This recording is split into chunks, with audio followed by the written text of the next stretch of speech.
मुख्य द्वार से भगवान बिरसा मुंडा को माल्यार्पण करने की ओर है और ये गूंज पूरे अनूपपुर से समाज का गौरव है, राम का गौरव है। एक बार पूरा सब दोनों हाथ उठा के बोलेंगे भगवान बिरसा मुंडा, भगवान बिरसा मुंडा, भगवान बिरसा मुंडा।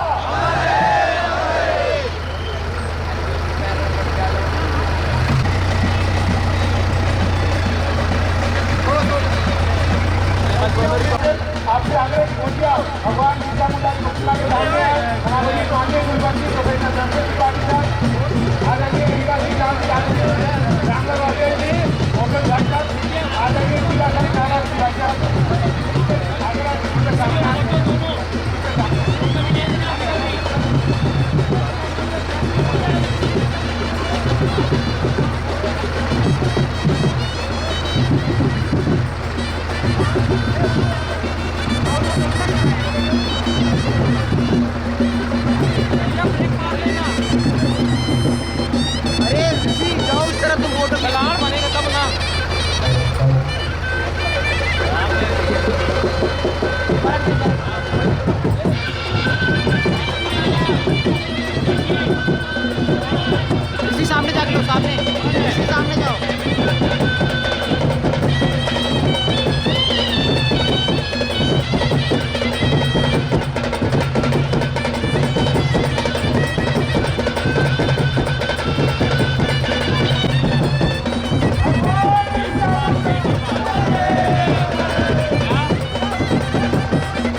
से आग्रह है हमारे सभी अतिथि जोरदार तालियों से स्वागत करें।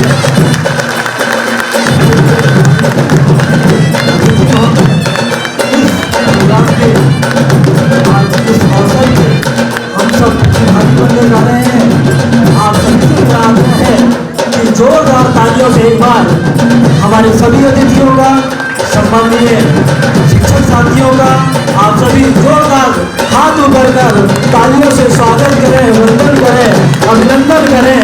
आज ये अवसर, ये समारोह और ये जो जनजातीय गौरव दिवस है, धरती आबा भगवान बिरसा मुंडा जी की जो 150वीं जन्म जयंती हम सब मिलकर मना रहे हैं। निश्चित ही ये क्षण, ये अवसर विश्वविद्यालय परिवार के लिए, हमारे देश के लिए गौरव और उत्साह का विषय है।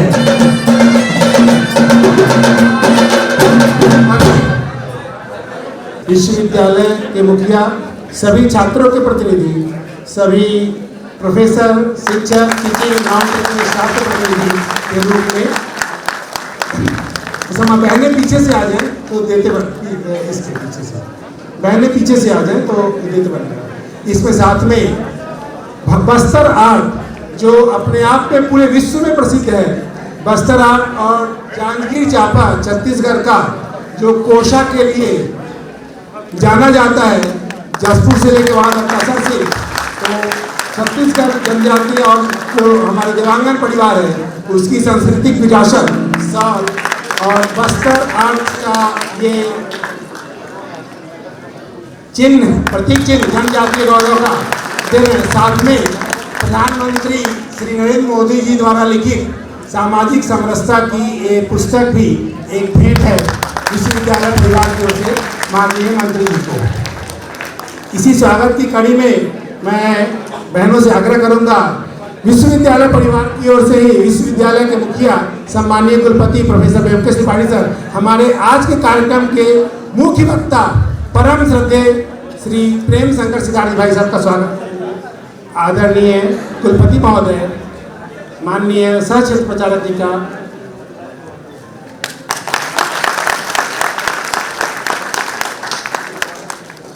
और साथ में ये भी चूँकि विश्वविद्यालय छत्तीसगढ़ के बॉर्डर पे है तो छत्तीसगढ़ छूटता नहीं है और विश्वविद्यालय का जांजगीर चांपा से एक विशेष कनेक्शन है। एसपी देवांगन जी हैं, तो उनको हम लोग निवेदन करने से आता है और बस्तर से भी एक कॉल पर बस्तर से भी बस्तर आर्ट का ये प्रतीक चिन्ह जनजातीय गौरव का प्रतीक चिन्ह भेंट करते हुए और जनजातीय लोकगीत की एक पुस्तक आदरणीय भाई साहब को भेंट करते हुए माननीय कुलपति जी। और भी इसी क्रम में मैं आग्रह करूंगा, कुलपति महोदय से ही आग्रह करूंगा कि कार्यक्रम के विशेष अतिथि आदरणीय श्री रामराव रौतेली जी भाई साहब का स्वागत पुष्पगुच्छ और उसी क्रम में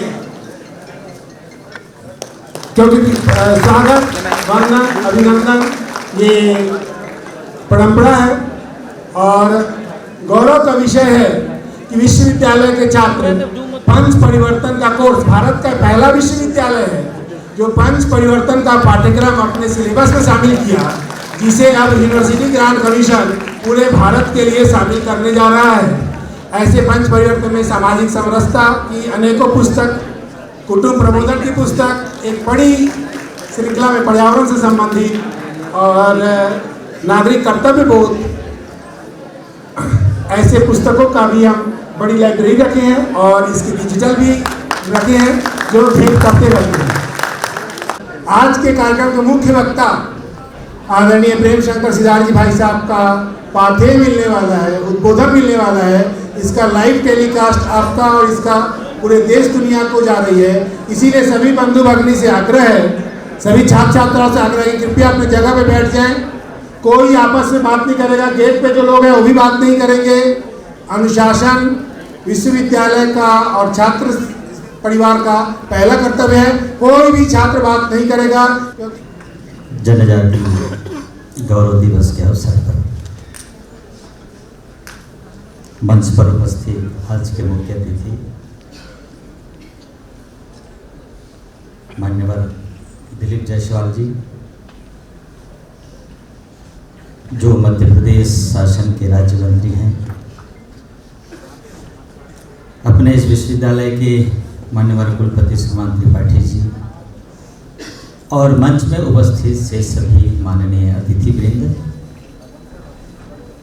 यहाँ पर उपस्थित प्राध्यापक बंधु, आसपास से आए गणमान्य नागरिक, माता बहन और इस विश्वविद्यालय के छात्र छात्राएं, मेरी भाई बहन, आज का विषय, इसके लिए एक शब्द मैं प्रयोग कर रहा हूं कि ये सामूहिक चिंतन है।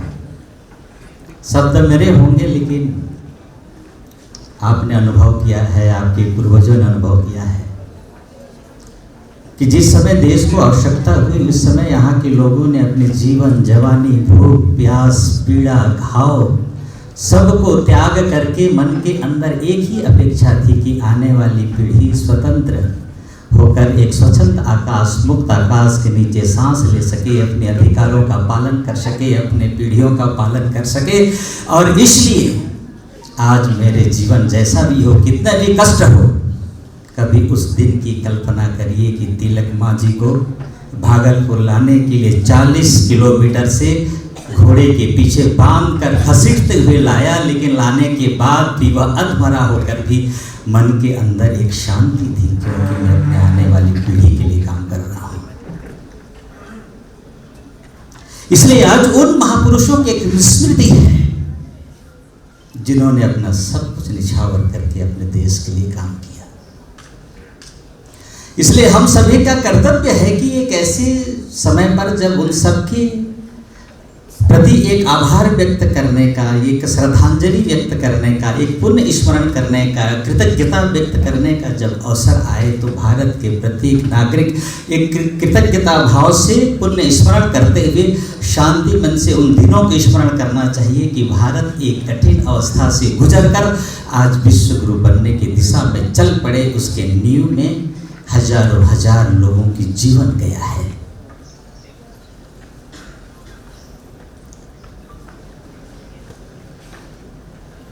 इसलिए आज जो हम स्मरण करने जा रहे हैं कि भारत के अंदर एक बहुत बड़ा समाज जो जनजाति समाज है, जिस समाज का भारत के स्वाधीनता में, भारत के विकास में, भारत के मूल सांस्कृतिक परंपरा जो वैदिक काल की जो परंपरा है, भारत को बनाए रखने का आज भी जिनके व्यवहार में और जीवन में वो श्रेष्ठ बातें झलकती है, इतने सालों में भी उन चीजों को स्मरण करेंगे।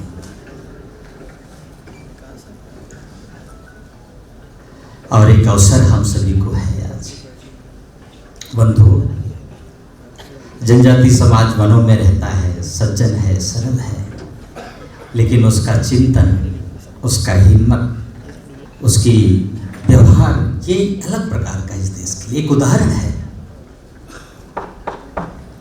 इस देश में जब स्वतंत्रता की बातचीत हुई, जब देश के अंदर अंग्रेजों से लड़ने की कहीं से साहस नहीं हो पाता था, ऐसे समय में तिलका मांझी ने 1784 में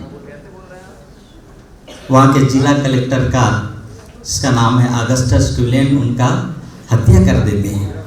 अंग्रेजों का शोषण बढ़ गया है, अंग्रेजों का अत्याचार बढ़ गया है, अंग्रेज परेशान कर रहे हैं, अपने स्वाभिमान को दबा कर रख दिए हैं, यहाँ की जनता घुट घुट कर सांस ले रही है, ये अंग्रेज को भागना चाहिए यहाँ से। इस देश का पहला स्वतंत्रता सेनानी जिनका नाम है तिलका मांझी, उनके बचपन का नाम है जबरा पहाड़िया।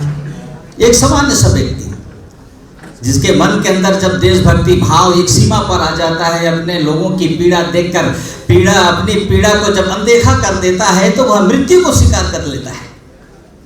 लेकिन मेरा समाज सुरक्षित हो,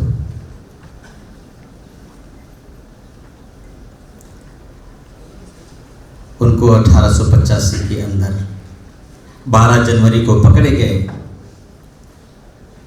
13 जनवरी 1785 को फांसी दिया गया था उनको।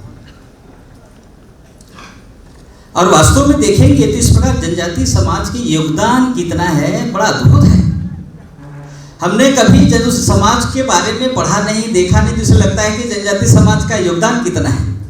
इस देश के प्रथम स्वतंत्रता संग्राम का नींव ही जनजाति ने किया है, तिलका मांझी जिनका नाम है।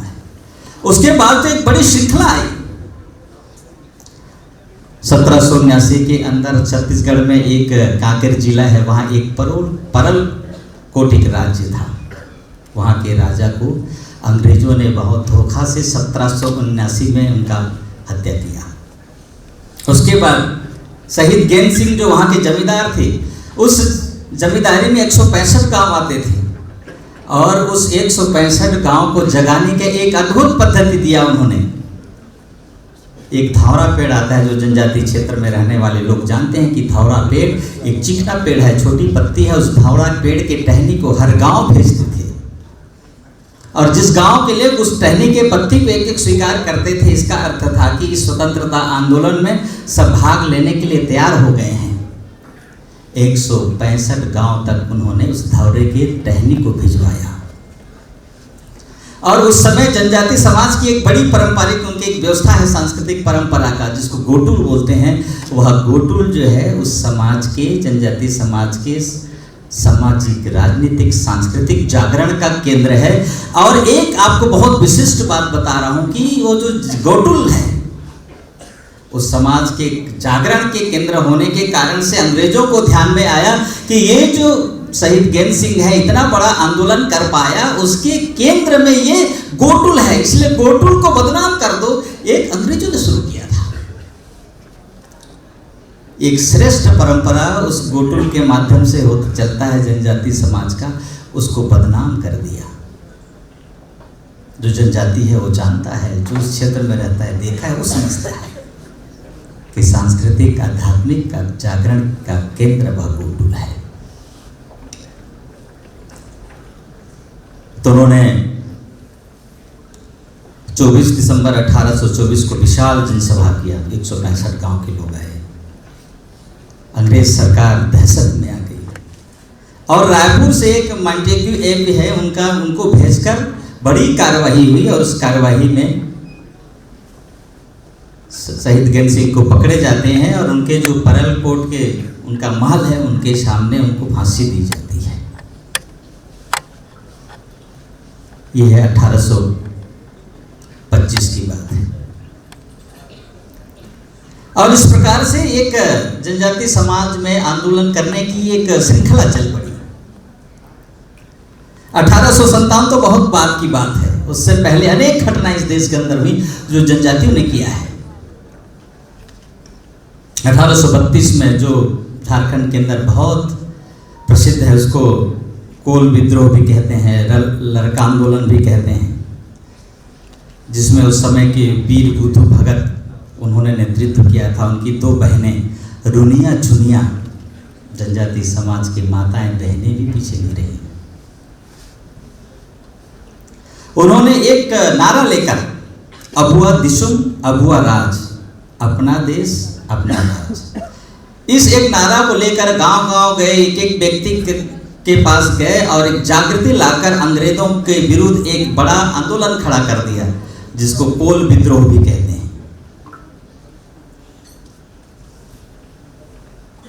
और इस विद्रोह के कारण से वीर बुद्धू भगत को 14 फरवरी 1832 में फांसी हुआ था। 1857 में इस देश के अनेक केंद्र में जनजाति खड़ी हुई। छत्तीसगढ़ के वीर नारायण सिंह जी का एक बड़ा नाम आता है, जिनको फांसी रायपुर के स्तंभ चौक में हुआ था 10 दिसंबर 1857 को। 1856 के अंदर उन्होंने शासकीय गोदाम से सामग्री लूट करके जनता में बांट दिया था, क्योंकि 56 में अकाल पड़ा था। और जेल से भागकर उन्होंने एक सेना गठित किया था। सोना खान के जमींदार थे, अंग्रेजों से लोहा लेते हुए पकड़े गए थे। आपके जबलपुर में, जहां आप जानते हैं कि राजा शंकर शाह, कुंवर रघुनाथ शाह जी का बलिदान कभी पढ़िए। उनको ध्यान में आ गया था कि अंग्रेज धीरे धीरे बढ़ते जा रहे हैं, इनके लिए कुछ करना ही चाहिए। रात्रि में बैठक करके जनता को जगाने का, साधु संतों को भी एकत्र किया था। अंग्रेजों को ध्यान में आ गया कि ये कुछ कर रहे हैं, इसलिए साधु के वेश में जाकर वहाँ अंग्रेज उनको वहाँ की बात को लेकर अंग्रेज सरकार को रिपोर्ट दिए थे।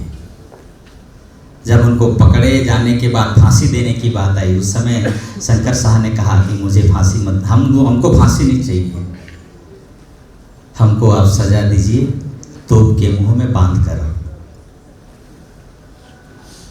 और वो काली के उपासक थे उस समय। उन्होंने उस समय की कविता है बघेली में, कभी आप पढ़िए, बहुत ओजस्वी और ऊर्जा देने वाली वह कविता।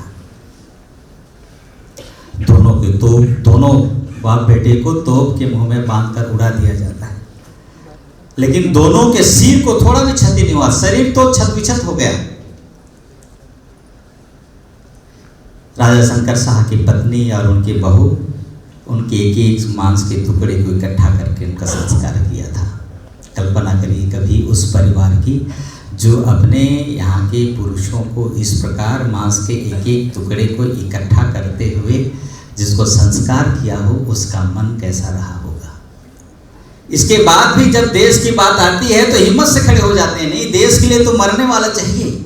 इस देश का आप प्राचीन देखेंगे तो इस देश की एक परंपरा थी कि जब भी देश की आन पर बात होगी, देश पर कोई प्रश्न आएगा, देश पर किसी प्रकार के आघात होगी, तो इस देश के अंदर कहीं से भी व्यक्ति खड़ा होगा और उसके विरोध में काम करेगा, क्योंकि देश सुरक्षित रहना चाहिए, समाज सुरक्षित रहना चाहिए। जब देश सुरक्षित है तब हम सब सुरक्षित हैं। यह बात बहुत प्राथमिकता के साथ होता था। यहाँ आपको ध्यान में होगा जब पंडित धाई मां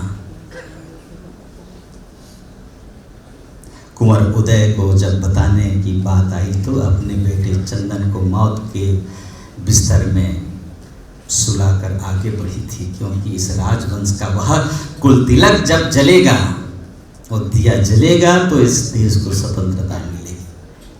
इस देश में था, देश प्रथम है, समाज प्रथम है, ये रहेगा तो सब होगा। उसके लिए प्राण देने के लिए हमेशा इस देश के लोग तैयार रहते थे। गुरु गोविंद सिंह जी के समय की बात है जब वहां कहते थे कि हर परिवार का बड़ा बेटा सिपाही होगा देश के लिए। यहाँ की परंपरा थी, कोई ना कोई देश के लिए जाता था। टांटिया भील, जिनको 10 दिसंबर 1889 में निवास टाइम ने रॉबिन हुड ऑफ इंडिया ऐसा उपाधि दिए थे, जो अंग्रेजों की सामग्री को लूटकर जनता को देती थी, जिनका फांसी जबलपुर में हुआ था 4 दिसंबर 1889।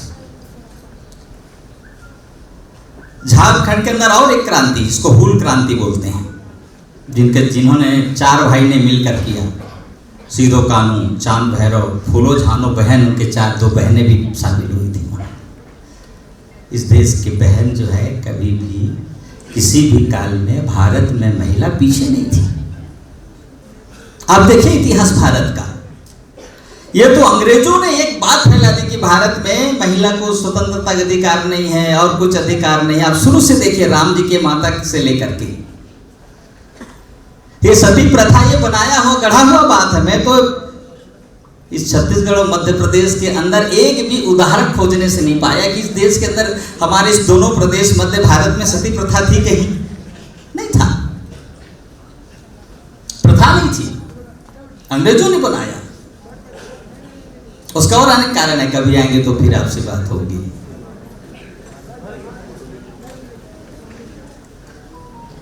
हमेशा यहाँ की महिलाएं देश की रक्षा के लिए हो, सांस्कृतिक रक्षा के लिए हो, आध्यात्मिक स्थापना की बात हो, जनजाति माताएं बहनों ने भी बढ़ चढ़ के भाग लिया। और ऐसे आप आगे बढ़ते जाएंगे तो भगवान बिरसा मुंडा तक अनेक क्रांतिकारी, स्वतंत्रता तक तो अनेक लोग ऐसे जनजाति खड़े हुए जो अपने सब कुछ निछावर करके इस काम में लगे। इसीलिए इस समाज के साथ जो कुछ बातें हैं जिनको हमको आज विचार करना है, क्योंकि इस समाज के साथ कुछ एक दृष्टिकोण बना। एक तो अंग्रेजों ने भी एक दृष्टि बनाई, भारतीय इतिहास में एक स्थान का एक अभाव हुआ, और ये भारतीय समाज के मन में भी एक भाव खड़ा हुआ इस जनजाति समाज के लिए। तो अंग्रेजों ने क्या किया? अंग्रेज इस बात को जानते थे। अंग्रेज, आप कभी पढ़िए कि इस देश में ऐसे भी जाति हैं जिनको जाति अपराधी है। कोई व्यक्ति अपराधी हो सकता है, लेकिन अंग्रेजों ने कुछ जातियों को अपराधी जाति घोषित किया है। आज घुमंतु जाति है, उसमें जनजाति समाज की भी कुछ जातियां हैं जिनको जाति अपराधी है। और अंग्रेज जहां भी गए जनजाति क्षेत्र में, उस जनजाति बंधु सज्जन हैं, सरल हैं, लेकिन जब स्वाभिमान पर बात आई, आन पर बात आई, अपने देवी देवताओं पर बात आई, उस समय जनजाति समाज के युवा महिलाएं खड़े हो गए और वो अपने प्राण सब निछावर करके अंग्रेजों को विरोध में खड़े हो गए। इसलिए अंग्रेजों ने जानबूझकर इस जनजाति समाज के प्रति ऐसे शब्दों का प्रयोग किया कि इस समाज तो पिछड़ा है, अनपढ़ है, गरीब है, जंगलों में रहता है, सपेरों हैं ये सब। जनजाति समाज, उसके गौरवशाली इतिहास को उन्होंने कभी बताया नहीं, लिखा भी नहीं। अब कभी आप कल्पना करिए, इस पूरे भारत में ऐसा एक राज्य जहाँ के लोग, जहाँ के व्यापारी कर जो जमा करते थे, टैक्स जो जमा करते थे, वो सोने में दिया करते थे, हाथियों के रूप में दिया करते थे। इस देश का एकमात्र इतिहास में मिलता है रानी दुर्गावती का राज्य था। अब ये समाज में नहीं जाना जाता, क्योंकि ये इतिहास जो है समाज में आने नहीं दिया गया।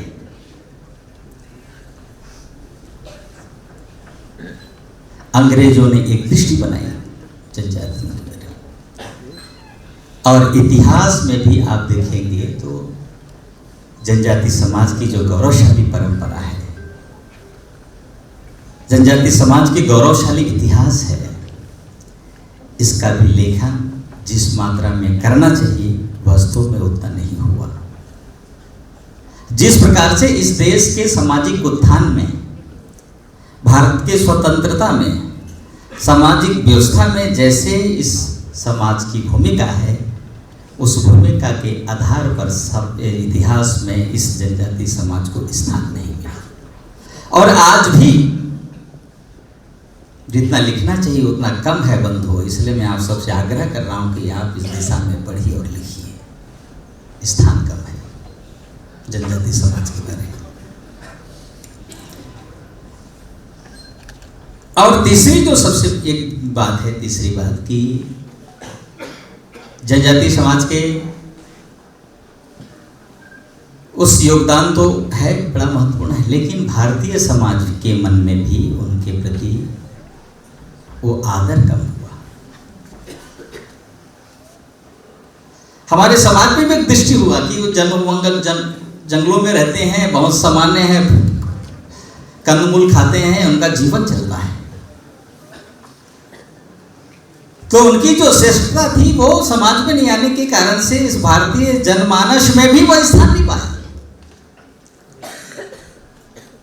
तो तीनों प्रकार की बातें, अंग्रेजों की भी एक दृष्टि विकसित हुई, स्थान में भी, इतिहास में भी एक स्थान कम हुआ, और भारतीय जनमानस के जो एक समाज है उसमें भी उस समाज के प्रति वह जो आदर है, जो जानता है वही देता है, बाकी स्वाभाविक उसमें भी कमी दिखाई देता है। इसलिए वह समाज उपेक्षा का भी शिकार हुआ। मैं बहुत सही कह रहा हूँ, आप भारत का इतिहास देखिए, जो जनजाति क्षेत्र में रहता है वो जानता है, लेकिन आप जनजाति समाज के, आप उनके जीवन को देखेंगे तो यह समाज की अत्यंत सुव्यवस्थित और समृद्ध सामाजिक व्यवस्था है। अत्यंत उत्कृष्ट कह रहा हूं मैं, क्योंकि भारत का जो मूल था, भारत के बारे में जो लिखा गया कि भारतीय समाज के बारे में लिखा, जो दोष मुक्त समाज था भारत, हमेशा सुधार की प्रक्रिया की ओर जाता रहा समाज, प्रकृति पूजक रहा हुआ समाज, पंचभूतों को अपने देवी देवता के रूप में पालन करने वाला कोई समाज का उदाहरण यदि यह देश देता है अपने वेदों में, शास्त्रों में, तो वह जनजाति समाज के जीवन को देख कर दिया था। आज भी वही है। बंधुओं, एक बात को स्मरण करिए यार, कि इस भारतवर्ष में दहेज प्रथा के लिए कानून बनाया गया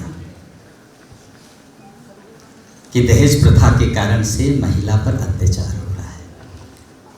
कभी आप जनजाति समाज में जाकर देखिए, आज की बात कह रहा हूं, ये दहेज प्रथा नामक बुराई स्पर्श भी नहीं किया है, स्पर्श भी नहीं किया है दहेज प्रथा जनजाति समाज में।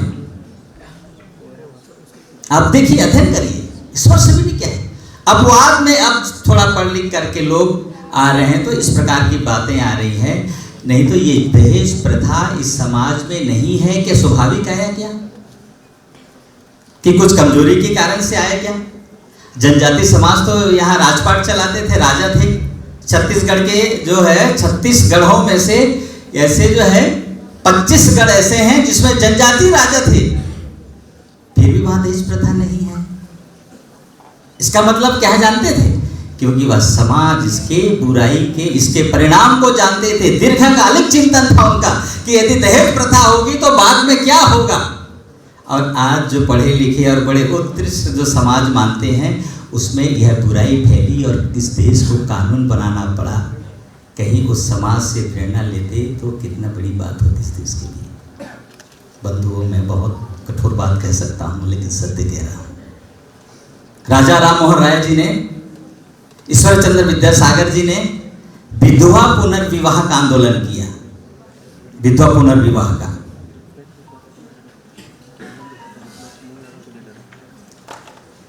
जनजाति समाज पर देखिए कभी कितने सुंदर व्यवस्था है कि जब भी कोई उसकी आयु है, विधवा हो जाती है, तो उसको तुरंत चिंता होता है, समाज उसकी व्यवस्था बनाता है। जो जिसके लिए कानून बनाना पड़ा, जिसके लिए हजारों आंदोलन चले, वह बातें उस जनजाति समाज में स्वाभाविक है बंधुओं। लेकिन समाज की सुंदर जो है उस व्यवस्था को यहाँ के समाज ने देखा नहीं। कन्या भ्रूण हत्या का कानून बना इस देश के अंदर। जनजाति समाज में कन्या भ्रूण हत्या खोजने पर नहीं मिलती है बंधुओं। और आज भी इस देश में, दुनिया में, यदि सर्वाधिक बेटियां किसी समाज में है तो जनजाति समाज में है। सर्वाधिक बेटियां, लक्ष्मी मानते हैं बेटी को, कन्या भ्रूण हत्या नहीं। ऐसे अनेक बातें हैं जो समाज को चिंतन करना चाहिए, पढ़े लोगों को चिंतन करना चाहिए। जो देश के अंदर बुराई के कारण से अनेक स्थानों पर कानून बनाया गया, उसको कानून के कठोरता उसका पालन करते हुए उसको कई प्रकार के कार्रवाई हुई, लेकिन उस जनजाति समाज में सारे दोष स्पर्श नहीं किया।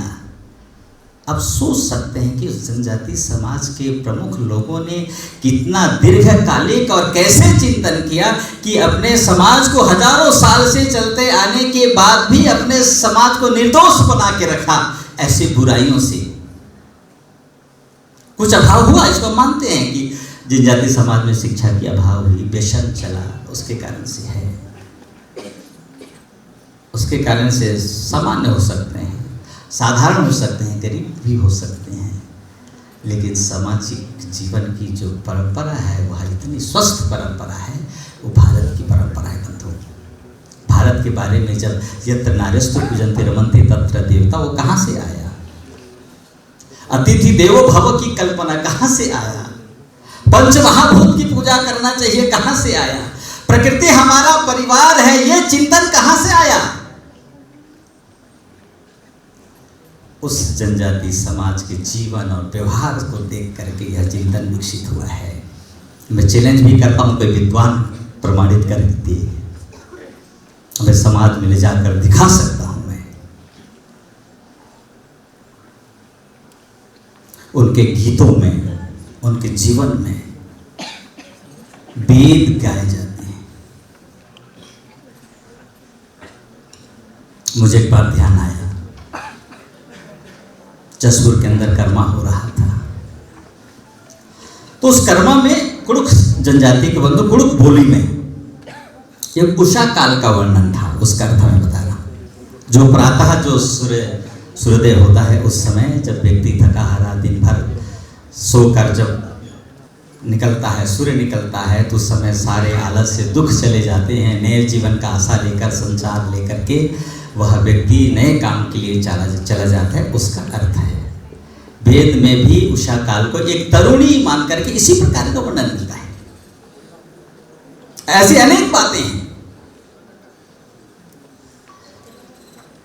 जब सरदार सरोवर डैम बना नर्मदा नदी पर,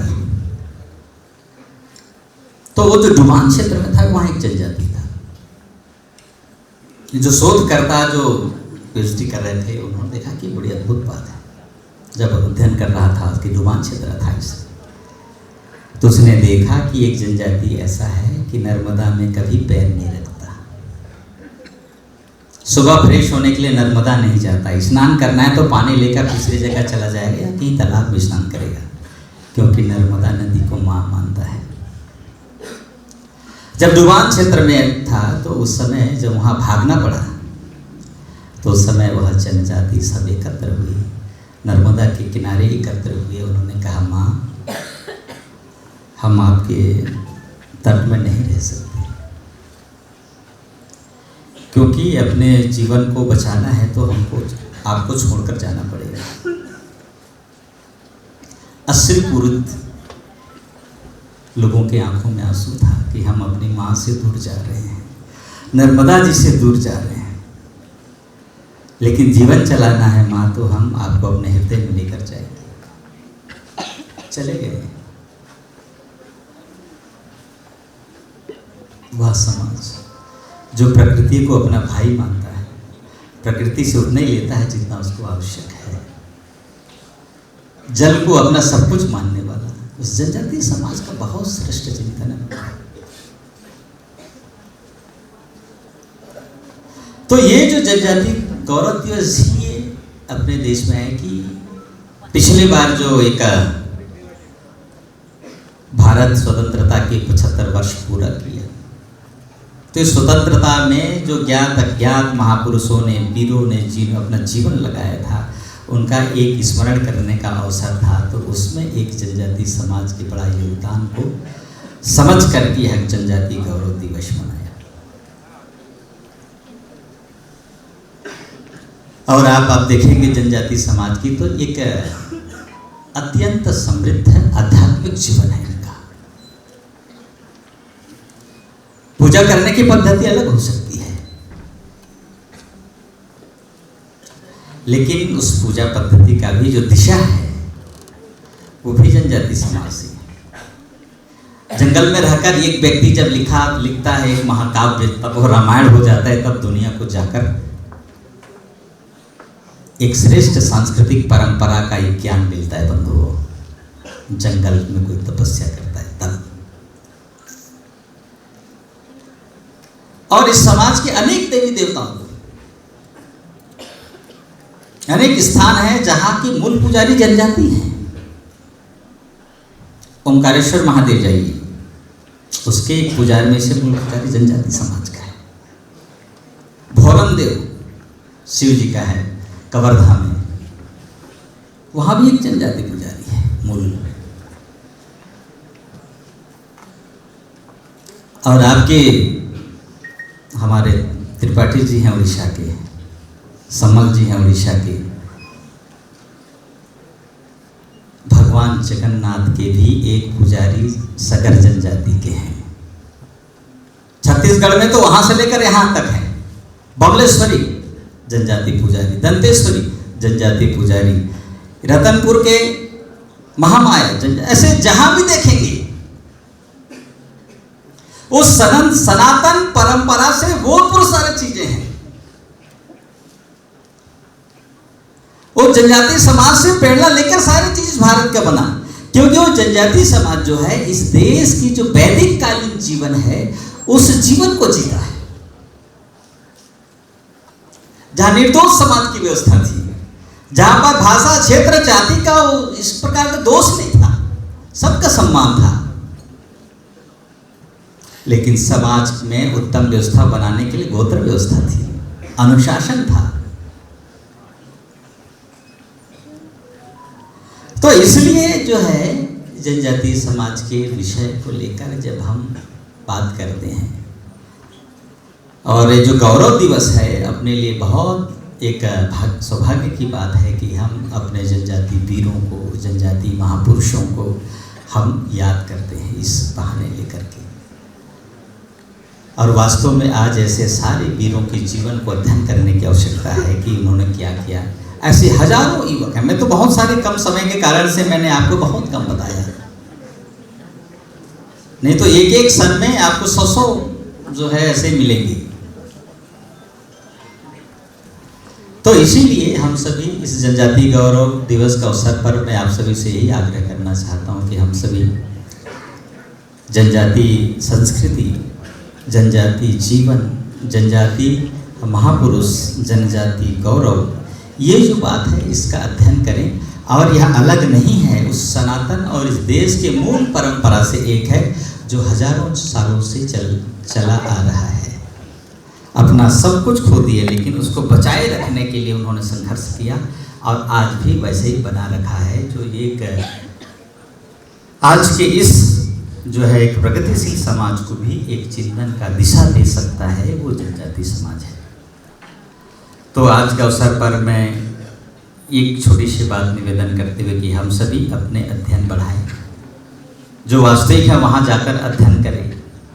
नीचे जनजातियों के जो गीत हैं, त्यौहार हैं, पूजन है, सांस्कृतिक परंपरा है, वो कहाँ बैठते हैं, कैसे बैठते हैं, बैठने पर कौन सी बात होती है, जब पूजा करते हैं तो क्या मंत्र है उनके पास, कि जब वो अपने देवता को जब बुलाते हैं तो वह देवता साक्षात आकर खड़ा हो जाता है किसी व्यक्ति पर सवार होकर। ऐसे सब जहाँ देखिए सब है। और वहाँ की समस्या सुलझाने के लिए वो सुझाव देते हैं। 1997 के अंदर मध्य प्रदेश विधानसभा में घटना घटी थी, इसको बताकर मैं अपने बात समाप्त करूंगा। तमनार में, रायगढ़ जिला की एक तमनार विकासखंड में मिलूपारा गांव है, तो वहाँ एक बसोर नामक एक जनजाति है। जंगल में रहते हैं, आज यहाँ घर बनाए, कल वहाँ घर बनाए। तो वन विभाग के प्रताड़ना के कारण उनको जेल में डाल दिए, दोनों हथकड़ी लगाकर ले गए थाने में। और हर बार जंग बनाते थे छोटी छोटी झोपड़ी, वन विभाग वाले परेशान हो गए तो थाने में ले गए। बहुत उनसे दुर्व्यवहार हुआ, प्रताड़ना हुई। जब मारते मारते थक गए और जब थक गए तो सब सो गए, तो 2 व्यक्ति बसोर समाज के वहाँ से रायगढ़ से निकले, सीधा तमनार गए पैदल। तमनार जब गए अपने गांव गए जहाँ पर वो रहते थे, वहाँ गए। उनकी जो देवी है जहाँ पूजा करते थे जंगल में, वहाँ गए। माता को उन्होंने कहा, ये हथकड़ी खुल गया दोनों का अपने आप बिना काटे। हो सकता है कि अतिशयोक्ति आपको लगता होगा। फिर वहाँ के तमनार की गोटिया उनके पास आए, फिर इनको एक जंगल में छिपा दिया गया। जब छिपा गया तो दूसरे तीसरे दिन पता चला कि 2 लाए थे कहाँ चले गए। तो उस समय लेलुंगा विधानसभा के विधायक से प्रेम सिंह, उन्होंने मध्य प्रदेश सरकार और विधानसभा में प्रश्न उठाया था कि वो 2 हमारे जनजाति कहाँ गए जिनको थाने में पकड़ कर लाया था। वहाँ के लोग प्रत्यक्ष कहते हैं। तो इसलिए जो है ऐसी अनेक बातें उनके जीवन को आप देखेंगे तो बहुत सारी बातें हमको मिलेंगी। तो आज तो बस इस संक्षिप्त समय में मैं आप सबसे विषय रखकर इतने कहना चाहता हूँ कि हम सभी उस समाज को एक आज जो एक अपेक्षाकृत जो पिछड़ा है उसमें जो व्यसन है, और उस समाज में उन सबको आगे लाने की आवश्यकता ध्यान में आती है, उनका सम्मान बढ़ाने की आवश्यकता आती है, उनके गौरव बढ़ाने की आवश्यकता है। इस सब में सारा समाज मिलकर आज उस समाज को आगे बढ़ाएगा उनकी जो श्रेष्ठ और स्वस्थ परंपरा है, जो महान संस्कृति है, जो मानव जीवन को दिशा दे सकता है, इन संस्कृतियों को प्रेरणा लेकर हम समाज में जो आदोष दिखाई देता है उस सबके समाधान के लिए प्रयत्न करें। ऐसा ही कुछ बातें मैं रखकर आज के इस अवसर पर अपने विषय को समाप्त करता हूँ।